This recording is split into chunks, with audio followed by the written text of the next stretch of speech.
Hello and welcome to a new video. Today we're going to take a look at the top teams for the Open Master League. The Master League is going to be available for 2 weeks now as far as I know, so we're going to take a look at some top teams for the season. If you enjoy those type of videos, feel free to subscribe to the channel. We're getting closer to the 50-50 split. Would really appreciate it, but let's move right on into the meta analysis. Taking a look at the meta, we're going to see that the best Pokemon of the Master League from already the end of the last season is going to be even better. I have no idea why they buffed Awkward Tail. Honestly, like, I don't really get why they had to buff Awkward Tail. For Cross Drop, I do understand because like a lot of it's not really on a lot of Pokemon. It doesn't really help. Like, it doesn't really change too much, to be fair. But for Awkward Tail, like, you only make the Pokemon that was already super strong stronger, which is the Palkia, and that's basically it.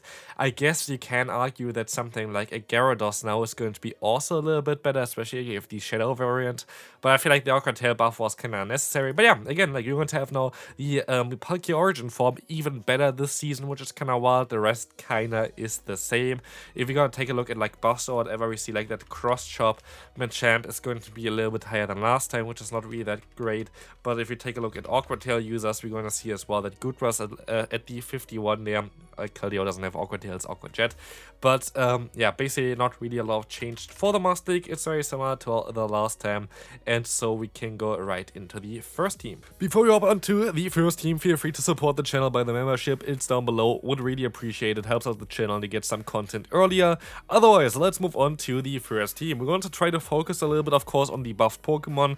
Not a lot that got buffed, as you most I saw in the meta analysis. Machamp is one of them, which is still not really the greatest. Of course, yeah, I have an alternative if you actually want to play something that's a little bit better. But if you want to have some fun with Shadow Machamp, why not go for this kind of team? I don't know. It is still, of course, a little bit tricky. Like, Shadow Machamp just doesn't really have the CP that you kind of require in order to be very decent in the Master League, but still, it's a fun Pokemon to use. Back in the day, it was actually a very good Pokemon, but there's actually going to be a Master League Premier Cup coming back in the Global League. I think it's like somewhere like in the final weeks of the season, like very, very late. So in that kind of meta, most likely Shadow Machamp is going to be actually really, really good. So definitely stay tuned for the showcase there as well. But otherwise, you're going to have a team here that you can also run with the also buffed variant of the Palkia Origin form in the back here. We're going to have in the lead the Everlock. We're going to have, as I say, swap the Mewtwo, and this is going to be a very similar team to what I also played last season. Again, the meta does not really change too crazy, like hasn't really changed too crazy this time around. Only a few Pokemon that really got a buff. But yeah, of course, more Palkia Origin most likely going to be available, and more Dialga Origin going to be available. Team number 2, we're going to have here the OG team. Basically, this is in every single time I make a video about the Master League and the best teams for it. It is still going to work out really, really well for you. Issue for this team might be a little bit Landorus. Landorus can be tricky, and this is also why this team has been a little bit, I don't know, like not as common anymore. But Landorus is still not unbeatable. Landorus is pretty squishy. Like, on paper, it might beat all your Pokemon, but at the end of the day, you have a lot of fast move pressure with this team, and Landorus cannot take down like all your Pokemon at once because you're just going to run out of HP because you do so much damage with Incinerate, with the Dragon Breath, also from like Zekrom or whatever. Here in the back, there are different options as well. You could also run Palkia in the back, which might be also a very decent option in terms of beating Landorus because of the Awkward Tail, of course, would be a favorable matchup for you. Otherwise, you can also go for something like Dragonite, which might also have a little bit of a better play against Landorus compared to Zekrom. Or, of course, if you have the complete form of Zygarde, is always going to be great in the back, but of course, it's a very tricky Pokemon to get. I'm not even close. I think I have like 9 or 10 cells so far. I don't really like Roots, but it is what it is. Let's move on to the next team. Team number 3 we're going to have here. We're going to have the Palkia Origin in the lead, and we're going to have a team here basically with 2 Fire-type Pokemon. Like, if you want to run this, it's kind of fun to use, of course. But here I actually put in the Dialga Origin now as well instead, because it's going to allow you to have a little bit of a different playstyle, a little bit of a better playstyle. What I feel with the double fire backline is just that Palkia Origin can run through your team. What you can do though with the Dialga Origin form or the normal one is also still fine, by the way, for Dialga. We're going to talk a little bit later about the different kind of forms of them as well.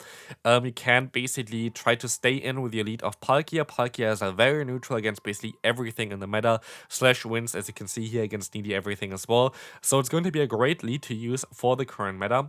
And you're going to have then Ho-Oh as your Face Up if you need to, otherwise you just want to play the lead out, and then you're going to have a great core of Ho-Oh and Dialga in the back that is just functioning perfectly basically together. So that's kind of how you want to play it. You kind of want to maybe sacrifice the lead, maybe try to stay in and try to win the lead, and then align your Ho-Oh / Dialga accordingly on like in terms of what you're going to encounter in the back. I feel like this is the best way of playing this team. And definitely a very solid team for sure still. Let's move on to team number 4. And here we kind of talk about the Dialga. This is basically the team that I played last season the entire time, and I really enjoyed this one as well. We're playing the normal Dialga in the lead here. Why normal Dialga? The thing is, between like the Origin Dialga and the normal Dialga, Origin Dialga is generally a little bit better. But the normal Dialga is having a little bit of a higher attack stat. This will allow you to win the CMP tie against normal Dialgas as well, especially if you like best buddy use, but also against like the Origin form of it. And so in the lead, it is very important to win the CMP tie, and so the normal Dialga is, in my opinion, better for this team than the Origin form. So this is still very, very playable. You don't need the Origin form in order to play this team at all. For the lead, I feel like the normal Dialga is better than the Origin form. For the other ones, it's kind of questionable. Usually the Origin is better. But here for this one, I will play it with the normal Dialga instead. Of course, best buddying it. It's very important to best buddy your Dialga. And yeah, this team was really good for me last season, so I would recommend you as well. Like, this was really great for climbing. Like, it was my favorite team to use. So let's move on to team number 5. Nature's Madness. You're most likely going to see a showcase of this Pokemon on my channel as well. I have a Tapu Koko already built, and of course it already has Nature's Madness now as well. So I will most likely take a look at this Pokemon as well, because it looks actually very, very decent on paper. As you can see here, you can beat Palkia, you can beat the Dragonite. You're going to have some great matchups against Ho-Oh, Zekrom, against Kyogre, against the Gyarados, of course, against the Lugia. A lot of Pokemon that you can actually beat, which is kind of nice for the Tapu Koko. And so I feel like this has definitely some potential. Here we're going to use, yeah, basically Landorus or Mewtwo. Both are great Say-Sops in the current meta, so I just put them both in there and in the back. The Palkia Origin is basically always going to be one of the Pokemon that you can just rely on. So yeah, basically it is just very neutral Pokemon put together. It's not really like a crazy core, it's more like an ABC style line here. So they're not really having anything in common. And you can actually use it as an ABB line as well if you want to run the Groudon in the back instead of the Palkia Origin, but Palkia Origin is just going to be that a little bit better. Cool thing here though, Tapu Koko being good against Palkia going to allow you to bait out basically with a Landorus, so if you have something in the back that is going to be weak against the Palkia, you usually get it out already with your Say-Sop, while Tapu Koko can lock it down later on, so definitely something that you can try to use as well to your advantage. Next one, Awkward Tail buff. We're going to have a double Awkward Tail team here with Solgaleo. Of course, if you don't have it, there's Landorus still as an option. Landorus is a little bit tricky as well, but it is definitely working out.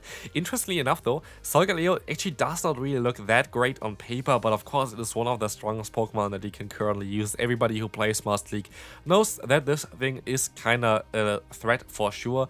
Gyarados actually looks really, really cool now as well, being able to beat Landorus, being able to beat Palkia, being able to beat Groudon, the Giratina Origin.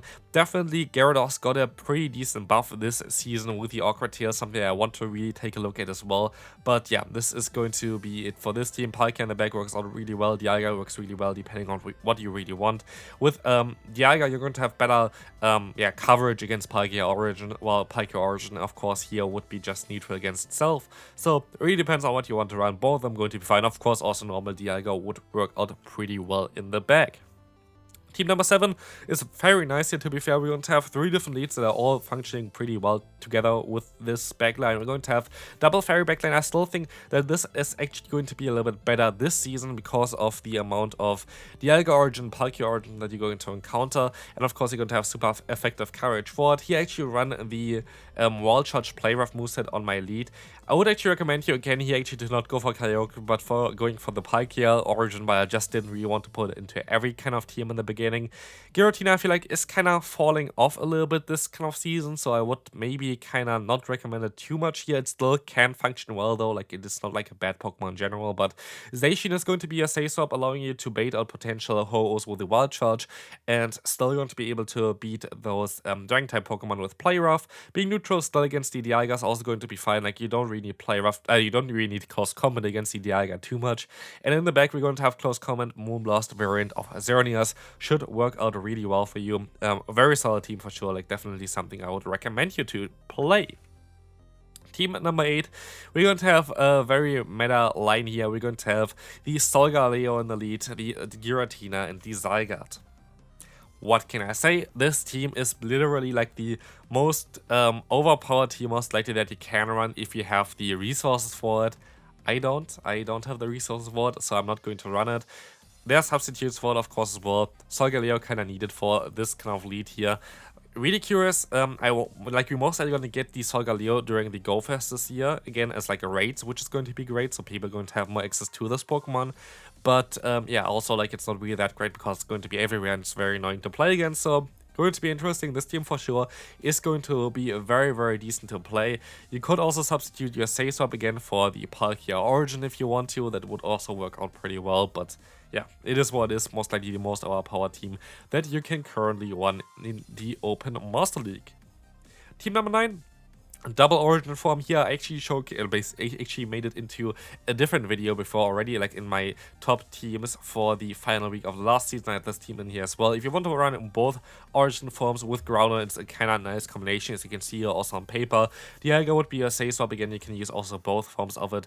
Palkia are going to be your closer. There are some issues, for example, with like Gyarados or Lugia, but those are not really that common. Otherwise, this team is basically perfect. So yeah, this would be if you have like both forms in a great, yeah, basically also with the great moves that they are of the Spatial Rent and Roar of Time, which is difficult to get. If you have both of them, this might be a team that you can run or want to run. But yeah, it is what it is. Let's move on to team number 10. Final team going to be a double water team. I actually played this team already, and it was great to play. I would really recommend you to try this one out. Xerneas lead, Palkia, Say-Swap, Kyogre on the back, kind of similar to like the double fairy line, but kind of reversed. This team was one of my favorite ones that I played at the end of last season. Really good team to climb. Would really recommend you, if you have this Pokemon, definitely play it. Of course, it is very expensive. Like, this is the thing with the Master League as well. Just the XL Kenny are going to be very tricky for a lot of people to get, but if you have those Pokemon, I would recommend you to play this. But yeah, that's going to be it for this video. I hope you enjoyed it. If you did, feel free to leave a like, and see you then. Bye bye.